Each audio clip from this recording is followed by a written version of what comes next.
আসসালামু আলাইকুম ওয়া রাহমাতুল্লাহি ওয়া বারাকাতুহু। আলহামদুলিল্লাহি কাফা ওয়া সালামুন আলা বাল্লা নাবিয়্যা বা'দা আম্মা বা'দ।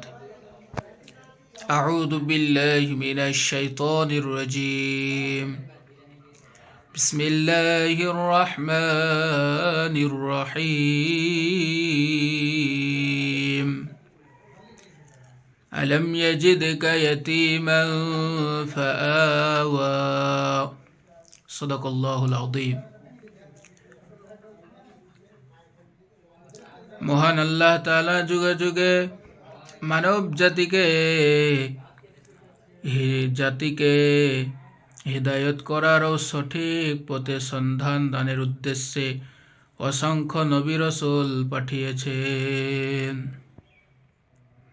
পৃথিবীর সৃষ্টি আদি থেকে মানব গোষ্ঠীর মধ্যে এমন কোনো জাতি নাই যাদের কাছে আল্লাহ পাক তাদের কল্যাণ নবী বা রাসূল পাঠাননি, বরং প্রত্যেক জাতির মধ্যে তাদের থেকে তিনি নবী বা রাসূল পাঠিয়েছেন।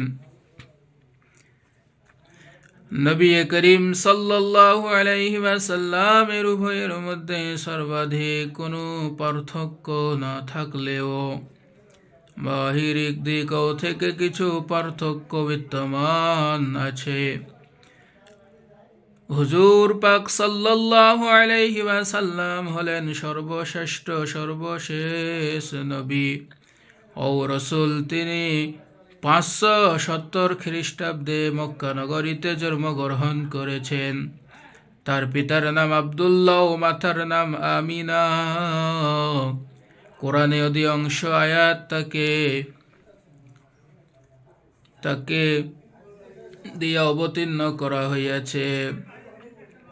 আল্লাহ রব্বুল আলামিন পবিত্র কোরআনে মাজিদের মধ্যে ইরশাদ করিয়াছেন, আলম ইয়াজিদকা ইয়াতীমান ফাআওয়া। নবী, আপনি কি আপনাকে ইয়তীম অবস্থায় পাইনি? তারপরে আমি কি আপনাকে আশ্রয় প্রদান করিনি? আমি আপনাকে ইয়তীম অবস্থায় পেয়েছি, আমি জায়গাও দিয়েছি। পৃথিবীর কোনো ইয়তীম যেন বলতে না পারে, নবীজি আমার ব্যাপারে কি বলবেন, আমি তো ইয়তীম মানুষ।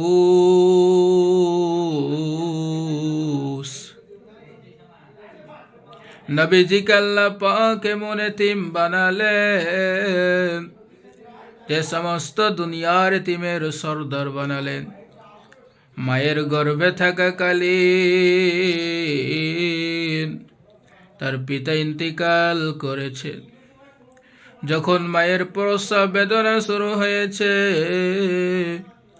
দুনিয়ায় যখন তিনি আসবে, তখন মা আমিনা ঘরের ভিতরে তার মনের ভিতরে খুব কষ্ট, খুব যন্ত্রণা। যেই সন্তান আসলে পরে যিনি পৃথিবীতে সবচাইতে বেশি খুশি হবেন, তিনি তো আর দুনিয়াতে নেই। আল্লাহ রব্বুল আলামিন তার হাবিবকে দুনিয়ায় আনলেন। রাসূলের দাদা ঘরের সামনে দাঁড়িয়ে বাইরে থেকে আগত সাহাবী আগতের লোকদেরকে বলছেন, এই ঘরের ভিতরে একটি এতিম বাচ্চা আছে, বেশি কড়ি দেওয়া যাবে না, যদি দয়া হয় নিয়ে যাও। গরিব আর এতিম মানুষ রেখে কেউ তাকে নিতে চাই না। সর্বশেষ এলেন ভাগ্যবতী মহিলা হযরত হালিমাতুস সাদিয়া। সকলের শেষে তিনি এসেছেন, কোনো ছেলে পেলে পাননি। আব্দুল মুতালিব বললেন, ঘরের ভিতরে একটি এতিম বাচ্চা আছে, দয়া হলে নিয়ে যেতে পারো। তিনি স্বামীর সঙ্গে পরামর্শ করে সিদ্ধান্ত করলেন, যদি দেখতে শুনতে ভালো হয় তাহলে নিয়ে যেতে পারি।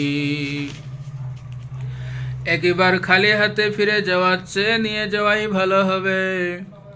হযরত হালিমাতুস সাদিয়া বললেন, আমি যখন ঘরের ভিতরে প্রবেশ করলাম, মা আমিনার কোল থেকে শিশু মুহাম্মদকে যখন আমি কোলে নিলাম, তার চেহারার দিকে নজর করে দেখলাম, আমার কাছে মনে হলো যেন পূর্ণিমার চাঁদটা আমার কোলে ধরা দিয়েছে।